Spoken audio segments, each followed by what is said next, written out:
Ngayong host ang Pilipinas ng ASEAN 2026, kumpiyansa ang administrasyon ni Pangulong Marcos Jr. na mabubuo na ang matagal nang isinusulong na Code of Conduct sa South China Sea.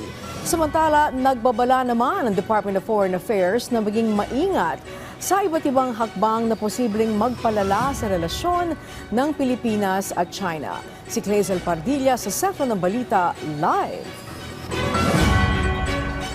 Angelique, sa kabila ng girian sa pagitan ng ilang opisyal ng Pilipinas at Embahada ng China, tiwala ang administrasyon ni Pangulong Ferdinand R. Marcos Jr.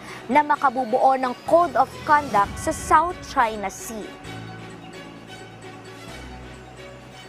Ayon sa Malacanang, isusulong ng Pilipinas ang kasunduan ngayong tumatayong host ang bansa ng ASEAN.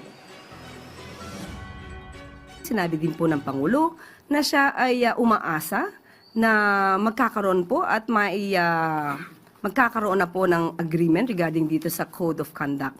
At pati po ang DFA, sinabi na ay umaasa sila at committed sila na ito po ay mapirmahan, magkaroon na ng tuldok para po magkaroon tayo ng Code of Conduct patungkol po dito sa South China Sea, West Philippine Sea. Bahilaan niya ni Pangulong Marcos ang gusot sa pagitan ng ilang opisyal ng Chinese Embassy at Philippine Coast Guard. Aware po siya at nakikipag-usap din po siya kay Secretary Tess Lazaro. Pwede naman pong pagsamahin. Pwede naman pong magkaroon ng firm action with diplomacy.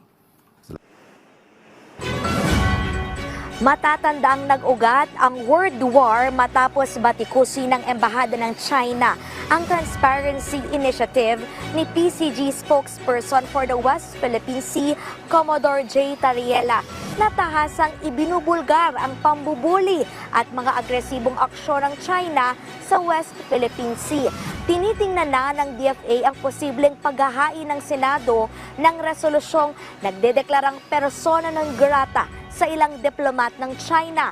Pero giit ng ahensya, ang persona non grata ay isa sa pinakamabigat na parusa laban sa dayuhang opisyal.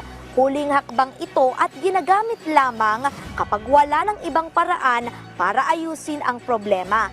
Babala pa ng DFA, posible itong magpalala ng sitwasyon kaya kailangan maging maingat para protektahan ang interes ng Pilipinas. It also carries tremendous implications moving forward, such as reciprocal action or other countermeasures in other areas, which is why it should not be made lightly and decided only with careful and clear thought and preparedness for how it will shape the Philippines' strategic interests moving forward. Pagtitiyak pa Angelique ng Malacanang tutugunan ang bilateral at international issues. The DFA remains committed to its mandate to conduct diplomacy in an appropriate and effective manner that advances the overall national interest.